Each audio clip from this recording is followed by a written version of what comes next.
Teman tapi mesra. Teman tapi mesra. Sekarang Nah. friends with benefit. Yes. Ya. Dan itu dianggap sebagai budaya masa kini yang Wajar. Ya, yang wajar.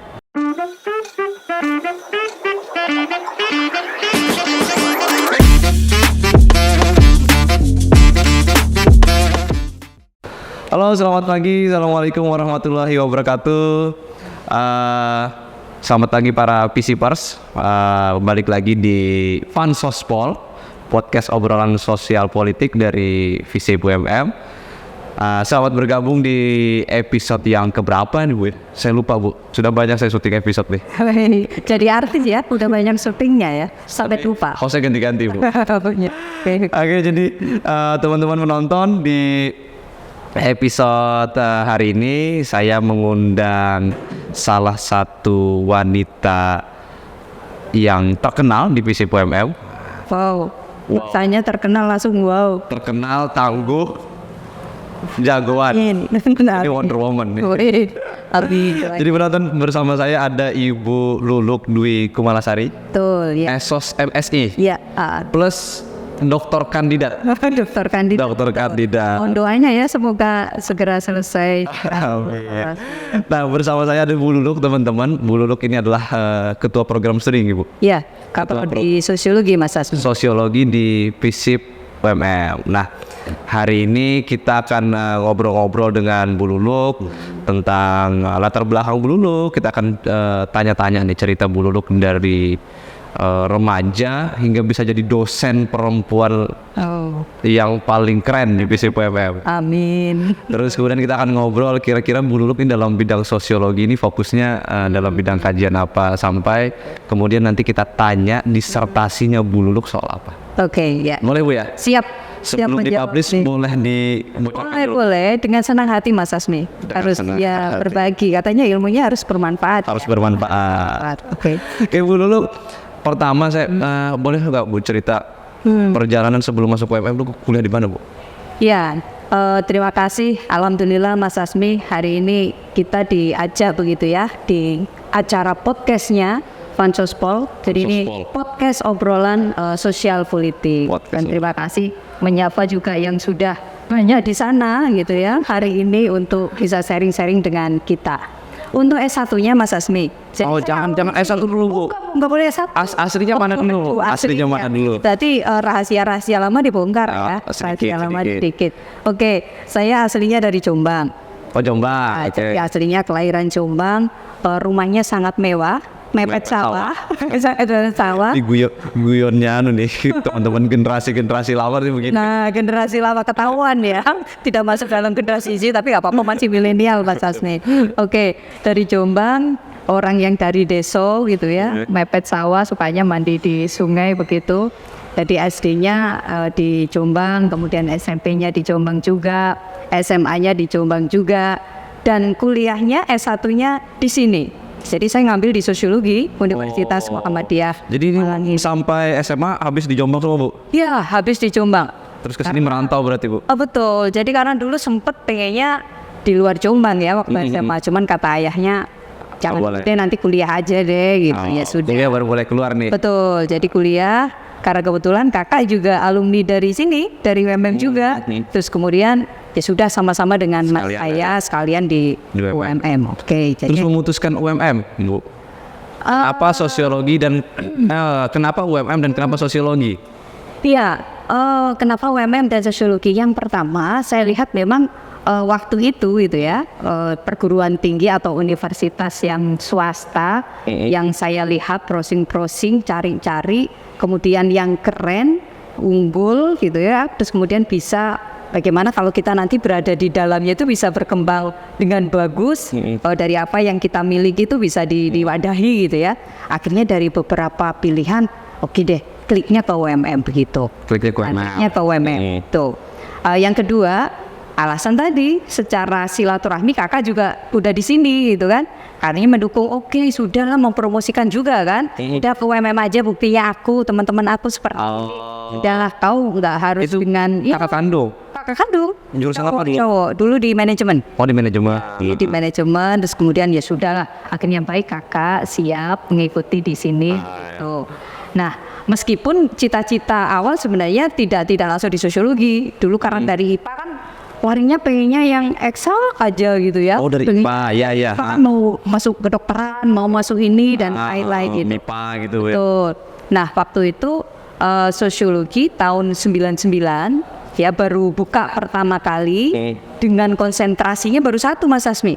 Jadi konsentrasi industri, sosiologi industri. Sosiologi industri. Ya, dan saya adalah wow-nya itu angkatan pertama. Betul, angkatan pertama sosiologi UMM. di Universitas Muhammadiyah Malang. Dan alhamdulillah hari ini Sekarang berada balik di sini, lagi bergabung di sini ya. Dulu waktu angkatan pertama berapa tuh Bu mahasiswanya? Angkatan pertama alhamdulillah sih hampir 40 waktu itu. 40. Ini Ya. selamat semua nggak Bu 40 ini? Tentunya tidak, tentunya tidak ya. Itu kan realitas, apalagi maaf masih awal, Masih gitu awal ya. di baru. Lebih baru. Terus kemudian ada banyak hal yang memang harus disiapkan dan diperbaiki oleh prodi kan gitu.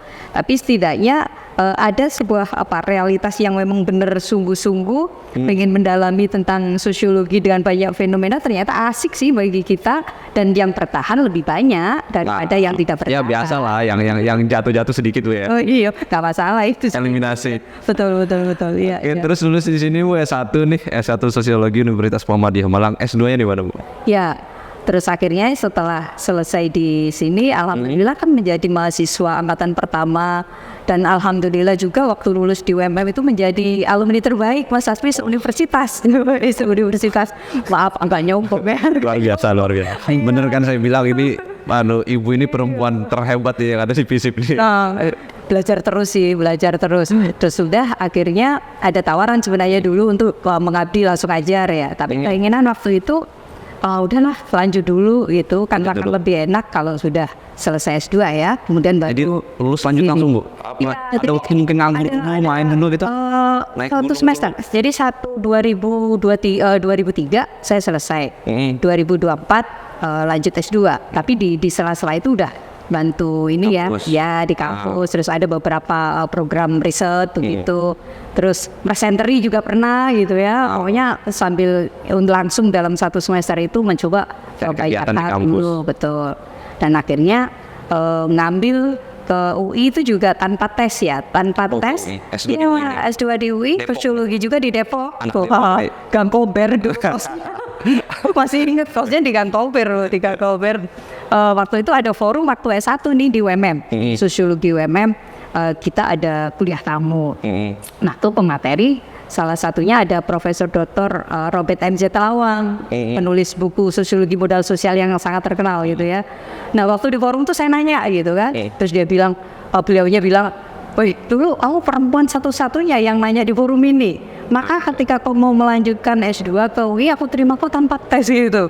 Dan itu memotivasi. Oh, jadi kegiatan itu di sini apa? Iya, kegiatan dia satu. Waktu di S1. Satu itu yang akhirnya memotivasi. Waktu itu nggak ada pikiran untuk langsung S2, tapi kata beliau yang seperti itu akhirnya memotivasi Mas Asmi. Oh, itu waktu kuliah umum gitu. Beliau datang ke sini.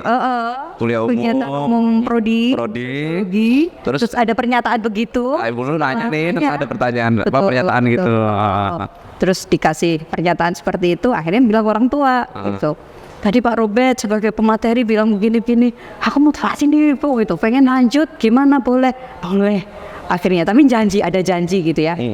Ketika nanti saya S2 di Jakarta, saya tidak akan membebani secara penuh pembiayaan itu di orang tua, tapi saya berjanji akan mencari beasiswa di sana.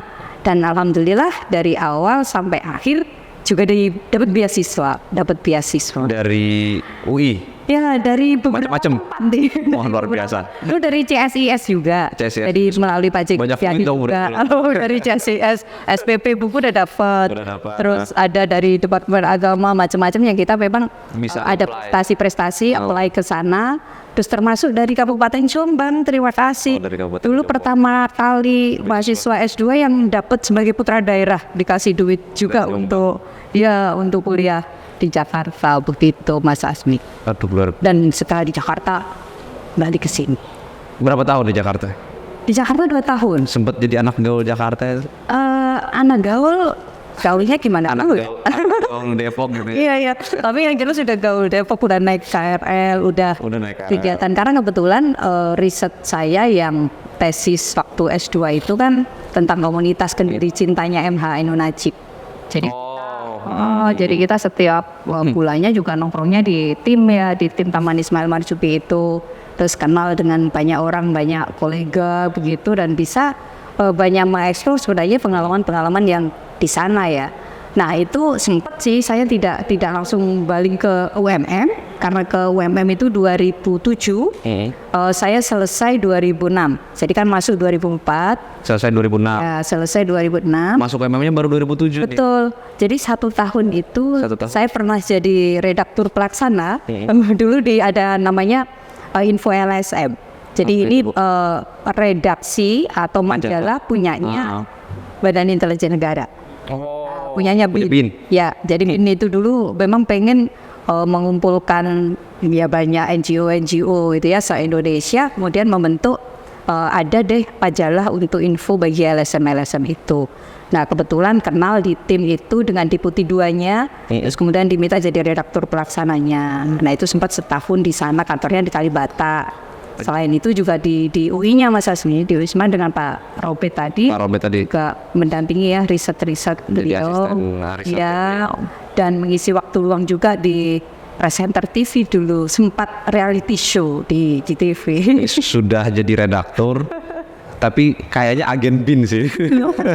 Agen intelijen sih. Sepertinya begitu ya. Asisten risetnya seorang profesor, terus jadi presenter juga. Presenter di TV mana, Bu? Dulu nyoba di JTV waktu awal-awal. Ya, waktu awal-awal itu diminta lanjut, tapi pilihannya jatuh ke UMM. Jadi dosen. Ya. Oh, jadi dulu bimbang nih, mau jadi presenter atau tetap di Jakarta dulu sebenarnya, diminta tetap di sana atau balik ke UMM. Atau balik ke UMM jadi dosen. Ya. Apa yang memutuskan balik ke UMM? Salah satunya sih rayuan gombal ya, ada juga sih rayuan calon suami waktu itu sudahlah. Oh jadi ditunggu nih ya. Udah di Malang aja, di Solo peluang itu pasti ada aja gitu ya. Penting kamu bisa mengeksplor diri kamu gitu kan.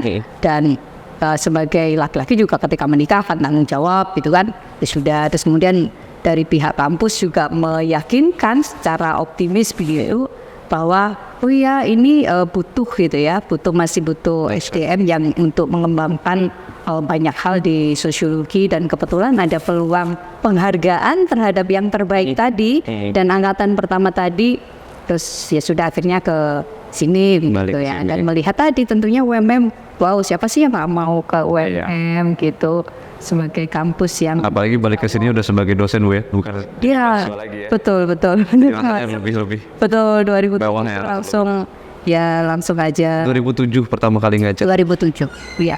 Saya belum kuliah tuh Bu. Iya ya, masih SMA kan? Saya masih SMA Bu. Wow, terasa lebih tua ternyata. Terkapa generasi Z kan tadi mengakui milenial. Terus 2007 nih ngajar sampai sekarang udah berapa puluh tahun nih Bu? 2007 sekarang 2023 16 tak. 16 tahun Bu ya? 16 tahun. Gimana Bu 16 tahun? Sempat ngerasa bosen atau memang bahagia aja gitu? Enggak bosen, belum bosen, dan berharap tidak akan pernah bosan. Berharap tidak akan pernah bosan. Ya, karena asik ya. Maksud saya dunia pendidikan itu kan bukan dunia yang orang menganggap itu kayak dunia serius dengan belajar. Kalau matematika misalnya hitung-hitungan. Kadang gini Bu, orang mikir jadi dosen tuh orang yang pinter banget itu. Ini nasional mustaqim. Apa orang-orang yang jalan yang lurus gitu. Jadi dosen tuh kayaknya sosok yang serius gitu. Nah, betul, serius, terus bawaannya mungkin buku di macam-macam. Kan tidak gitu ya. Betul. Karena kan kita punya Tridharma kan. Bahkan sekarang UMM jadi Catur Dharma, ada tambahan lagi. Jadi kan pengembangannya yang dipahami masyarakat adalah bukan hanya kita bicaranya kan level pendidikan aja, tapi kan ada penelitiannya, ada pengabdiannya. Nah, sekarang membuka yang keempat dengan lingkup jaringan kerjasama dengan banyak lembaga. Nah, terus kemudian bagaimana juga secara kualitas diri kan kita membentuk sebuah konsep pelayanan juga yang baik kan, gitu, tata kelola yang baik di sini. Dan asik Mas Asmi, karena kan lingkungannya juga nggak kita bergaulnya tiap hari dengan antar dosen doang kan. Gitu. Jadi dosen tuh bisa ngegaul juga Bu ya?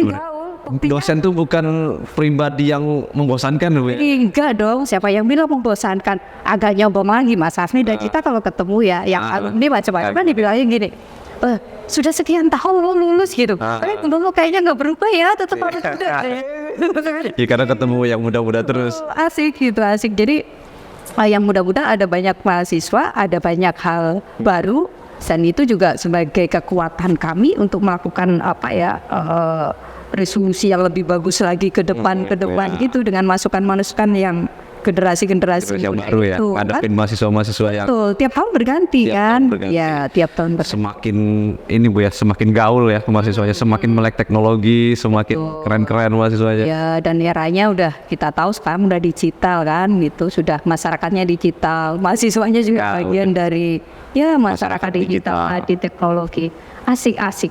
Dan di UMM masalahnya kan juga kita sebagai dosen tadi ya, pengabdian penelitian kan banyak manfaatnya juga untuk masyarakat sekitar. Jadi kan bukan berarti ketika kita di UMM itu kemudian saklek bekerja di dalam dan udah selesai. Tapi kan tadi di luar kegiatan kita yang wujudnya tidak hanya ngajar doang, tapi banyak kebermanfaatan tadi untuk di luar UMM pun juga menjadi prioritas sih. Bersosialisasi melalui program-program penelitian, pengabdian masyarakat. Oke Bu, sekarang kita kapan mulai S3-nya? Nah ini kalau ditanya ini, waduh nggak jadi nyombong. Nggak jadi nyombong. Iya betul. Jadi untuk S3 linear juga. Jadi ngambilnya sosiologi juga di 2019. 2019 jadi COVID nih. Iya, sebelum COVID. Terus pas sekarang tahun keempat semoga segera selesai. Harapannya begitu. Jangan sampai diperpanjang lagi ya. Mohon doanya untuk semuanya. Semoga cukup 4 tahun. Kalau nggak cukup nambah 1 tahun boleh ya. Boleh. Aduh maaf. Di mana Bu S3-nya? Di sini aja, di UB aja. Di UB. Ya, nah sekarang kalau S3 berarti ini secara keilmuan ini sudah hampir penuh nih. Sudah komplit nih Bu. Ya, mungkin bahasanya hampir tadi ya, hampir penuh, karena memang nyari ilmu nggak ada sampai penuhnya ya, penuhnya, sampai tua, sampai akhir hayat. Pembelajaran sepanjang hayat ya. Betul, kan harus mencari sepanjang hayat. Nah, kalau untuk S3-nya di sosiologi ini, kebetulan saya mengkaji terkait dengan deviasi sosial. Deviasi sosial. Ya, jadi apa tuh, Bu? Terkait deviasi itu penyimpangan ya. Deviasi penyimpangan. Betul. Jadi penyimpangan yang ada begitu, atau tindakan-tindakan penyimpangan yang memang sama masyarakat itu dianggap dia menyalahi norma atau dia menyalahi aturan begitu di masyarakat. Dan fokusnya adalah lebih ke seksualitas dan media sosial. Ini fokusnya kepada individu atau kelompok? Kita individu. Jadi kebetulan kemarin tentang ekspresi seksualitas masyarakat digital dalam media sosial. Ekspresi seksualitas masyarakat digital dalam media sosial. Oke, ruangnya berarti media sosial. Ruangnya media sosial, subjeknya siapa masyarakat digital itu kita mahasiswa. Oke. Dunia mahasiswa, kehidupan mahasiswa terkait dengan kehidupan seksualitas mereka dalam media sosial. Keren juga ya, Bu, sosiologi tapi pembahasannya atau tema yang bisa dikaji udah berkembang sampai ke masyarakat digital, masyarakat atau apa yang menggunakan media sosial dan lain-lain. Ya, mungkin itu juga yang menjadi salah satu poin ya. Kadang orang mempersepsi sosiologi juga ada salah gitu ya. Pikirnya kalau sosiologi ilmu tentang masyarakat, kan masih bingung tuh masyarakat itu yang seperti apa sih gitu. Padahal kalau kita memahami konteks yang sangat universal, konteks yang sangat fleksibel gitu ya, terkait dengan poin dari sosiologi itu kan, sampai saya bilang kalau ke mahasiswa, sosiologi itu kayak ilmu yang serakah gitu ya. Nah ini nih teman-teman calon mahasiswa nih, Wah, sosiologi memang ini. harus serakah gitu. Nah, Serakahnya apa? Karena tentang apapun, hal apapun bisa dikaji oleh sosiolog, oleh sosiologi. Nah itu, mau bicara politik oke. Sosiologi bisa masuk Ya, nih. mau bicara ekonomi masuk, Sosiologi bisa masuk nih. budaya masuk, Sosiologi bisa masuk juga. persoalan hukum masuk, persoalan nilai-nilai norma dan lain sebagainya masuk juga. Nah, ini menarik. Kan gitu masalahnya. Buat teman-teman calon mahasiswa nih, mungkin ada yang tertarik untuk masuk sosiologi Betul, karena betul. bisa melihat banyak aspek gitu ya. Ya banyak aspek. Jadi kadang orang-orang yang punya jiwa ini ya kepedulian tinggi, mungkin punya kalau bahasa kami itu punya ini humanitas ya, humanis. Humanis. Ya punya humanitas yang sangat tinggi dalam konteks ini. Saya rasa menjadi sosiologi itu sangat penting, sangat diperlukan gitu. Buktinya kan kita juga di UMM ya, banyak dosen dari kami kan akhirnya menjadi ahli gitu ya, ahli di bidang kompetensi masing-masing. Ada yang kompetensinya di politik, sosiologi politik, ada yang sosiologi lingkungan, ada yang sosiologi pembangunan. Kalau kita deviasi dan media sosiologi komunikasi atau media sosial, ada lagi yang persoalannya tentang gender gitu ya, Gender, dan lain-lain tadi. Nah, itu semua kan sebuah realitas yang perlu sosiolog. Jadi kajiannya kami kan tidak hanya memberikan atau memberitahu bahwa ini ada persoalan loh gitu, tetapi bagaimana memberikan sebuah solusi dari persoalan itu sampai tuntas. Itu yang Dan harus itu kami lakukan. orang-orang yang belajar di sosiologi yang kemudian punya kompetensi atau kemampuan salah satunya ya Salah satunya. untuk menyelesaikan Betul. masalah-masalah tersebut. Ya, karena kami memang Mas Asmi banyak belajarnya juga teori dan metodologi ya. Jadi bagaimana mengcombine itu sebenarnya ada teori, kemudian ada metodologi, dan ini kita pakai begitu untuk memahami, untuk ini dijelaskan dan diterapkan di masyarakat tadi itu. Penerapannya bagaimana? Ya penerapan yang secara humanis tadi berdasarkan, nah ini sesuai visi juga kita, berdasarkan nilai-nilai Islam dan kemuhammadiyah. Oke, sesuai dengan visi kita di kampus. Iya, Apa? iya. Balik lagi ke topik deviasi sosial tadi, riset dan keahlian Ibu. Bisa Bu, cerita lebih lanjut? Saya masih agak bingung. Betul. Jadi ada banyak hal ya kalau kita memang bicaranya seksualitas dan media sosial. Seksualitas tadi temanya. Itu sebenarnya kegalauan dan keresahan saya sih secara pribadi awalnya. Jadi melihat tiap hari tuh lihat medsos gitu ya, lihat berita, terus baca media massa dan lain-lain, beritanya seperti itu.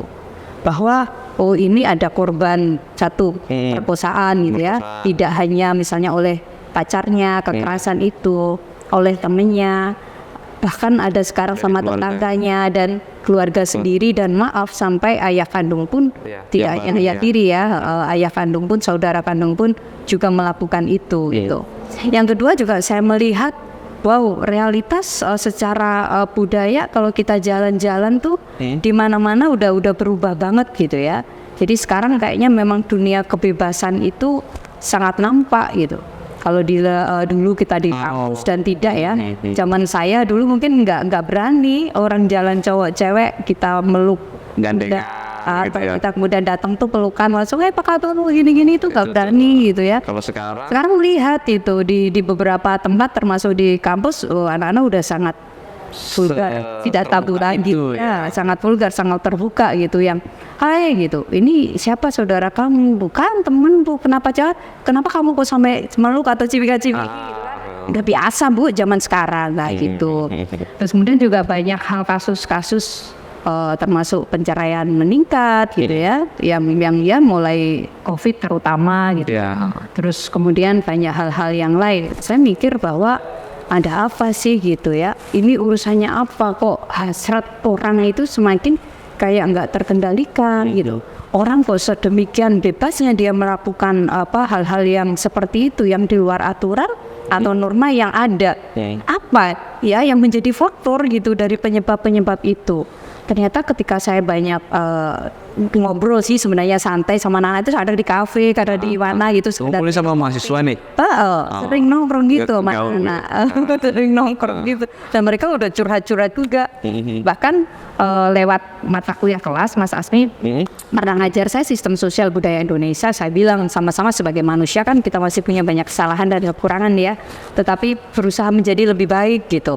Kalau ada masalah boleh loh cerita ke Bu Lulu gitu. Kalau saya juga punya masalah bisa cerita ke Anda apapun. Ini ketua Kaprodi yang sangat care sekali ini. Kita sampaikan itu betul. Tidak hanya persoalan perkuliahan. Dan dari itulah banyak curhat mereka tentang free sex, tentang dunia pacaran mereka gitu ya. Dunia dugem mereka dan lain-lain. Wow, saya bilang, kenapa kehidupan seksualitasmu kayak begitu? Dan rata-rata mereka menyatakan faktor terbesarnya juga dari media sosial. Itu. Nah, Jadi perilaku berdasarkan tadi itu cerita teman-teman mahasiswa itu terjadi banyak dipengaruhi juga karena faktor Media media sosial itu yang menyebabkan. Jadi begitu banyak waktu mereka berkecimpung dengan gadget, begitu bebasnya. Namanya media sosial kan media online ya, yang kita juga bersosialisasi, interaksi bebas, mau ngapain apapun, mau bentuk chat, mau bentuk video dan lain-lain. Nah itulah yang banyak mereka gunakan, akhirnya salah satunya adalah untuk kegiatan seksual seperti itu. atau menjadi kemudian penyebab berubahnya perilaku mereka mungkin. Betul, dan itu juga menjadi penyebab berubahnya perilaku mereka. Jadi termasuk yang riset saya sebelumnya yang bukan disertasi, kan ada riset yang didanai juga oleh UMM dan di luar UMM tentang perilaku seksual mahasiswa. Jadi langsung memang perilaku seksual mahasiswa. Jadi sangat ini ya, membuat kalau mama itu ngeri juga gitu. Kenapa? Karena perilaku seksual mereka itu tidak hanya aslinya hanya kalau dia udah pacaran gitu ya. Tidak, saya keluar hanya menggandeng tangan kau gitu untuk kita bareng, enggak. Jadi perilaku seksual mereka udah sampai pada taraf yang namanya hubungan intim. Udah nge-seks seperti suami istri gitu. Dan mohon maaf juga dari salah satu atau lebih dari satu lah ya, Sufiak menyatakan, aduh Bu udah biasa gitu zaman sekarang kalau kita pacaran melakukan hal yang seperti itu. Salah aja Bu ya, menganggap itu sebagai hal yang biasa. Dia menganggap hal yang biasa gitu. Dan secara kultur, mohon maaf, kadang saya rasa ketika nanya mereka menyampaikan dengan santai, ya ini bisa jadi udah kebiasaan Bu gitu, udah budaya kita, di media sosial juga dipertontonkan banyak hal seperti itu juga nggak ditutup kan gitu, udah sangat vulgar. Ya kalau kita begitu ya pada yang salah kan, udah biasa menjadi budaya kita. Kan negaranya juga udah maju, eranya juga nah gitu. Jadi mengambil sebuah hikmah dari kata teknologi digital tadi, bagaimana mengkomen seharusnya nilai-nilai kultural budaya itu. Nah dari sisi-sisi itulah yang sudah memang sangat banyak berubah gitu. Itu yang akhirnya saya pengen dalam lagi melihat seperti apa gitu ya, sejauh apa sebenarnya perilaku seksual mereka yang diambil atau didapatkan di media sosial mereka itu, dari media sosial dan di media sosial mereka. Ya termasuk salah satu poinnya ya mereka menyatakan bahwa udah biasa sih WhatsApp seks gitu ya, WA kata-kata yang begitu, terus kirim video solidaritas begitu, kirim foto-foto yang begitu, itu udah kewajaran. Dan sekarang kan sudah ada FWB juga, friend with benefit ya. Jadi kayak dulu tuh mungkin orang mengenal zaman saya kayak TTM. Teman tapi mesra. Sekarang friends with benefit. Yes. Ya. Dan itu dianggap sebagai budaya masa kini yang wajar. Yang wajar. Jadi nggak perlu loh, misalnya nih maaf, saya udah punya suami, Mas Asmi belum punya istri. Terus kemudian kayaknya kita akrab gini ya, kita ngobrol terus kayak ada dorongan seksual gitu ya. Saya pengen gituan sama Mas Asmi juga nyambung pengen, udah bisa langsung terjadi gitu. Wow. MVP. Ya, nggak ada dasar yang lain. Yang penting aku mau, kamu juga mau, jadi gitu. Dan itu sudah sampai di mahasiswa kita. Maksudnya di mahasiswa itu, di lingkup mahasiswa hari ini gitu. Iya. Di lingkup mahasiswa hari ini. Ya tentunya tidak hanya di mahasiswa di Malang. Oh iya, Di baik tapi ini keluar. menjadi perilaku Betul, yang betul. general. Perilaku yang general, kemudian juga mereka udah nggak asing dengan namanya, di mana udah ngomong tuh udah nggak TTM kan bahasa kita udah FVP Ya, gitu, TTM, FVP, FVP.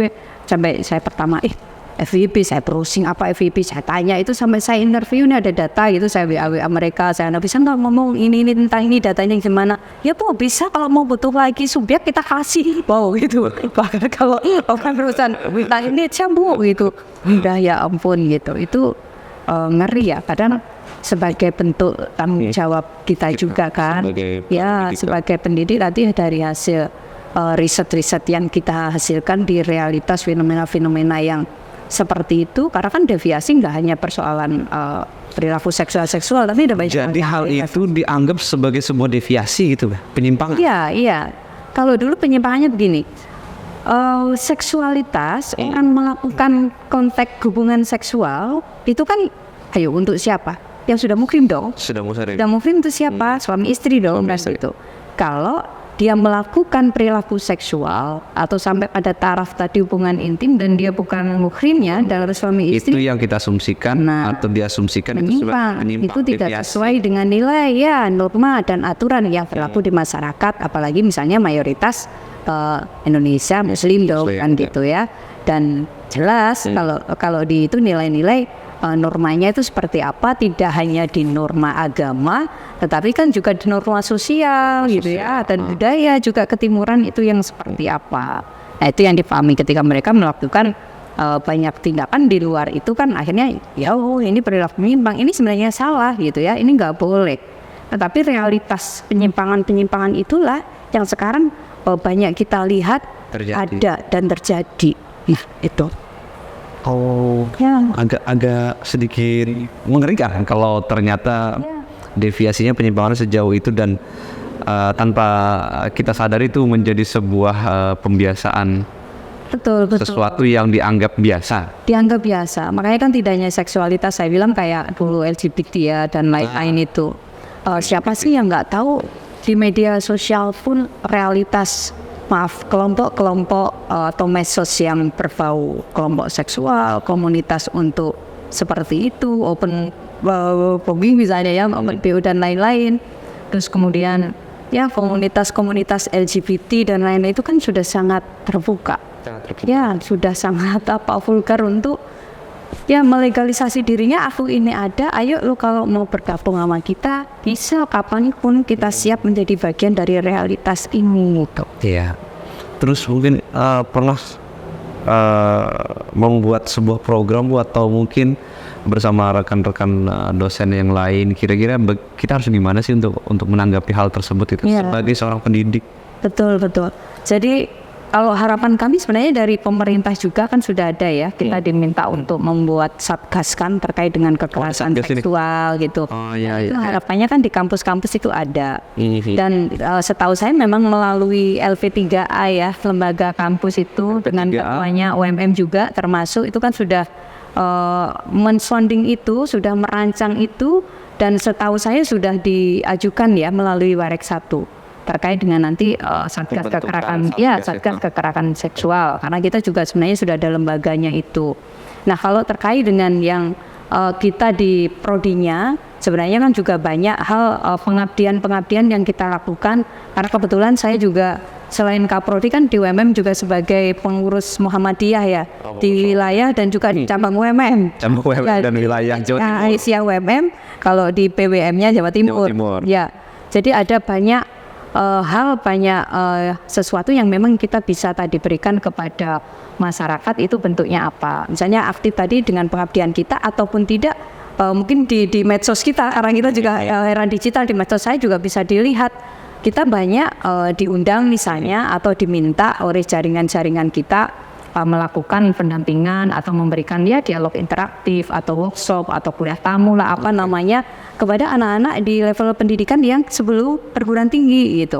Karena termasuk masalah kita pendidikan seksual itu kan tulis sejak dini. Jadi sasarannya memang di usia yang menuju remaja sebenarnya. Ya, itu yang harusnya lebih kekeh ya. Tetapi kan kayak pendidikan seksual pun juga boleh usia dini. Anak TK itu udah mulai diajarkan loh ada melalui video gitu. Anak saya masih ingat bahwa mana sih area-area yang itu boleh terbuka dan dipegang orang lain, mana yang tidak boleh terbuka dan itu harus tertutup gitu ya. Nah itu semuanya sebenarnya pendidikan seksual itu ada gitu. Dan dengan realitas-realitas yang seperti ini, kemarin juga kita banyak mengisi bagaimana kalau di level dasar itu kan ada P5 itu loh, pelajar Pancasila. Nah jadi kita juga profil pelajar Pancasila itu di sosiologi saya secara pribadi dan teman-teman juga banyak diundang. Oke, kalian tahu kan realitasnya kayak gini. Mau kan jadi seperti ini? Tidak gitu kan. Kalau mau hancur bahasa saya nih. Kalau kamu mau hancur hari ini kamu bisa. Detik ini juga. Tapi kalau kamu mau baik hari ini detik ini juga kamu bisa. Terus apa yang harusnya dilakukan? Nah itu kemudian ya kita memberi informasi gitu ya, mensosialisasikan banyak hal bagaimana sih menjadi seorang siswa, seorang remaja atau nanti seorang mahasiswa dan sebagai warga negara itu menghadapi sebuah realitas yang seperti ini. Oke, ini menarik sekali. Dapat ilmu dari Ibu Lulu Onis. Jadi pakar apa nih Bu? Sosiolog, pakar gender. Iya, kalau dulu saya mengkaji perempuan. Jadi kalau ini teman-teman mengkajinya jadi pakar apa? Deviasi sosial dan perempuan. Itu ada gender ya, boleh. Nah, kalau di prodi sosiologi ini Anda punya pakar-pakar apa nih Bu? Mungkin bisa sekalian promosi buat calon mahasiswa. Ya. Mungkin. Jadi bahasanya vulgar langsung promosi gitu ya. Oke, ini ya. Tapi boleh memang harus ya. Siapa sih yang nggak bangga ya, saya secara pribadi ya yang saat ini juga diamanai sebagai kaprodi begitu. Di sosiologi kami kan sudah akreditasi unggul. Ya, jadi mulai ini udah paling top nih. Nah, akreditasi unggul ini udah paling atas. Kalau dulu kan zaman kita akreditasi itu sampai A doang. Sampai paling atas. Ya, paling atas paling tinggi. Sekarang ada atasnya A unggul. Ya. Padahal divisi kita yang selaras dengan visi dari fakultas, visi dari universitas itu targetnya tahun 2030 loh. Itu kita menjadi prodi yang unggul dan berdaya saing internasional. Ya, tetapi tidak 2030, 2021 kita udah unggul. Udah unggul nih. Udah unggul. Nah, dan sekarang di 2023, insya Allah 2024 kita sudah persiapan sekarang untuk akreditasi ke internasional. Jadi ini udah siap-siap mau udah siap-siap nih, udah mulai kumpul-kumpul mempersiapkan. Jadi unggulnya udah lewat 2 tahun yang lalu Bu ya. Udah bosan pada level topnya Indonesia, sekarang kita mau merambah ke internasional. Ya kan levelnya karena tadi ya kita kan berkiprahnya itu kalau di misi, di misi itu kan levelnya tidak hanya regional, nasional, memang harus sampai internasional.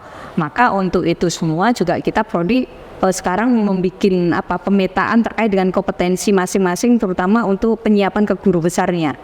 Guru besar. Ya, nggak boleh semuanya, betul. Profesor itu di prodi sudah harus diarahkan oleh prodi sesuai dengan kebutuhan research tadi yang kami lakukan.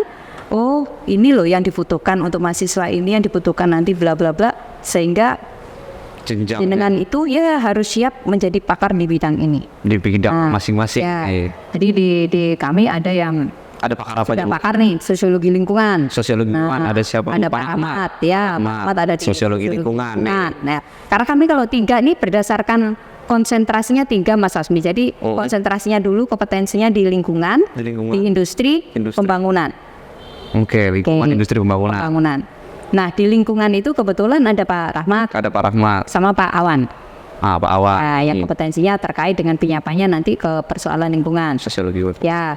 Terus kalau di sosiologi industri itu ada Pak Dr. Sulismadi. Pak Sulis. Ya. Pak Sulismadi. Ada Pak Dr. Wahyudi. Pak Dr. Wahyudi. Ya. Nah, kebetulan sisa-sisanya nih seneng di pembangunan. Jadi saya ya lebih kalau persoalan deviasi gitu ya, persoalan tentang perempuan, tentang gender itu kan sosiologi pembangunan. Jadi pembangunan ada saya. Sosiologi gender tuh masuk ke sosiologi pembangunan. Ya. Salah satu bagian dari klaster kompetensi di sosiologi pembangunan. Jadi ada saya, ada Bu Dr. Vina Salviana. Bu Dr. Vina ini kan lebih ke politik perempuan dan pemberdayaan juga gitu ya. Terus ada Ibu Dr. Tuti, ini lebih ke ya tenaga kerja perempuan juga, gender juga ya. Terus nanti ada Pak Kozi. Nah ini Bu, ada kameramen kita nih. Ada kameramen yang di sana. Teman-teman di belakang kita nih ada kameramen nih. Pak Uji bisa ngobrol nih, bisa ngobrol. Salah satu pakar sosiologi juga, tapi hari ini saya pinjam jadi pakar kameramen, pakar kamera dulu, jadi juru kamera dulu deh. Ya di pembangunan juga Mas. Pakar pembangunan juga. Kan senang tentang budaya juga, masyarakat adat. Jadi kameramen kita nih teman-teman pakar sosiologi pembangunan juga deh. Iya betul. Terus kemudian ya ada Mas Alam juga di dalamnya ya. Terus yang juga Pak Hayat. Ada Pak Hayat juga. Wah komplit nih. Iya banyak. Dosennya komplit nih.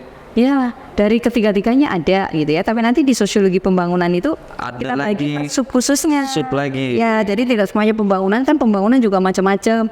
Saya tadi itu Pak Ozi ini sendiri kan juga tentang budaya dan budaya. Ya ada tadi nanti Pak Hayat juga sendiri lebih ke persoalan tentang pusmu, gitu, realitas pusmu dan ya begitu. Jadi semuanya kita siapkan. Jadi di tracer alumni kami itu bekerjanya di mana saja, terus kebutuhannya terkait dengan ya pengguna alumninya tadi apa mungkin ada kekurangannya yang harus kami persiapkan ini itu semuanya tiap tahun ya kita adakan revisi kurikulum gitu ya. Terkait dengan profil-profil lulusan di kami kan ada 5 gitu. Jadi kalau di sosiologi itu nanti lulus silakan Anda mau jadi analis bisa, Anda mau jadi konsultan bisa, Anda jadi peneliti bisa, Anda mau jadi pemberdaya bisa, dan yang terakhir jadi manajer. Tapi kadang mahasiswa tuh calon mahasiswa nanya begini Bu, masuk sosiologi itu belajarnya susah nggak? Teori-teorinya susah nggak gitu? Dijamin loh pasti kalau masuk sosiologi nanti nggak susah. Gampang sekali. Kalau orang kan mikirnya kayaknya mikir belajar teori itu kan kayak belajar filsafat ya. Berat kayaknya gimana enggak, kan nanti cara penyampaiannya kita gitu ya, berdiskusinya dengan metode pembelajarannya yang seperti apa jadi asik. Sudah dijamin nih sama ya, kaprodinya langsung. Kalau ada masalah juga langsung ngomongnya ke kaprodinya. Bisa sama di kopi. Betul. Boleh. Terakhir Bu, sebenarnya saya masih pengen ngobrol panjang soalnya ceritanya menarik, cuman Mas Ozi udah lambai-lambai batasan waktu nih. Ya, bentar ya Mas Ozi. Apa lagi ya? Terakhir Bu, mungkin bisa buat mungkin bayangan teman-teman yang calon mahasiswa gitu atau memang sudah mahasiswa tapi masih bingung gitu. Sosiologi itu apa sih Bu secara sederhana? Ya. Oke Mas Asmi, jadi kalau tadi udah kita sampaikan ya terkait dengan kepakaran dosennya, terkait dengan profil lulusan mau jadi apa Anda bisanya, dengan keunggulan tadi, dengan kata unggul ya, yang kita punya yaitu di prodi sosiologi, otomatis kan semua sistem ini sub-subnya sistemnya di prodi harus disiapkan nih. Gitu. Nah rangkaian dari sub-sub ini kan banyak sekali, maka salah satunya misalnya selain mereka kalau di sosiologi kemudian lulus kan hanya mikirnya dapat ijazah doang nih sebagai sarjana. Nah padahal kan dia bisa dapat yang namanya SKPI kan, ada surat keterangan pendamping ijazah. Jadi dia bisa ada sertifikat lain selain yang ijazahnya tadi. Nah apa potensinya itu? Dia ya. Betul, salah satunya kan kita punya lembaga sertifikasi kompetensi LSP, lembaga sertifikasi profesi yang anak-anak kalau dia di sosiologi itu bisa kita uji kompetensinya di bidang pemberdayaan, analis pemberdayaan masyarakat dan hubungan industrial. Jadi dia bisa jadi kompeten enggak, nanti bisa mengikuti uji kompetensi begitu yang dilakukan oleh prodi sosiologi melalui LSP UMM. Apakah mereka nanti akan spesifik misalnya mengambil sebagai fasilitator pemberdayaan masyarakat atau analis hubungan industrial. Jadi nah itu dikeluarkan BNSP ya, jadi sertifikatnya di perguruan tinggi atau kalau dia mau bekerja di luar itu di perusahaan udah banyak ditanya tuh. Mereka punya sertifikat nih. Ya, punya sertifikat kompetensi. Yang kedua kan kurikulum, kita punya Center of Excellence ya. Jadi ada ya, betul. Jadi sosiologi juga sama kan dengan yang lain di UMM lah. Kita punya Center of Excellence, kita punya kelas unggulan gitu, dan kelas unggulan kita adalah kelas Professional Manager. Karena memang dari profil lulusan banyak mereka yang mandiri sebagai pemimpin-pemimpin tadi, mulai dari yang kepala desa ada, jadi di DPRD ada gitu ya. Jadi sangat variatif sekali, guru ada, bahkan kerja di bank ada gitu ya, dosen juga ada, pemberdaya ada, peneliti ada, semuanya. Wah, seharusnya menarik banget Mbak, karena prospeknya luas. Sangat terbuka lebar. Kalau Sangat menurut terbuka kita lebar. tuh sangat luas, terbuka lebar. Mau jadi apa dan mulai sekarang udah bisa lihat-lihat. Nanti di web kami kan juga udah ada ya arahnya kemana. Webnya juga. nanti dicantumin di link. Iya. Biar gaul nanti di link gitu. Kalau mau tanya-tanya lihat-lihat ya pokoknya nanti ada web sosiologi UMM, insya Allah udah banyak Ada hal komplit di bisa sana. dilihat ya, bisa dilihat di situ gitu. Pokoknya kita tunggu deh apapun ya, insya Allah di sosiologi UMM tidak perlu ragu lagi Tidak perlu ragu. gitu. Kalau ada hal apapun yang kurang jelas ya silakan bisa hubungi kami, bahkan kalau datang ke kami main juga senang kita Mas. Main bisa. Iya langsung main Santai. party aja nggak apa-apa. Curhat, Boleh banget. ngopi sambil curhat. Ya. Nah itu tadi teman-teman, sebenarnya obrolannya menarik tentang Bu Luluk ya, tentang apa tadi Bu, kepakarannya ya, tentang riset-risetnya, juga perjalanan hidup Bu Luluk sampai menjadi seorang ketua program studi, jadi Wonder Woman-nya di FISIP nih. Oke, tapi kita harus berakhir karena kameramen tadi udah lambai-lambai karena durasinya kelamaan kayaknya. Oke, terima kasih teman-teman yang udah mau menyaksikan episode ini. Tunggu kami di episode berikutnya di podcast Pansospol, podcast obrolan sosial politik dari Fakultas Ilmu Sosial dan Ilmu Politik Universitas Muhammadiyah Malang. Oke, sampai ketemu di episode berikutnya. Terima kasih. Assalamualaikum warahmatullahi wabarakatuh. Warahmatullahi wabarakatuh.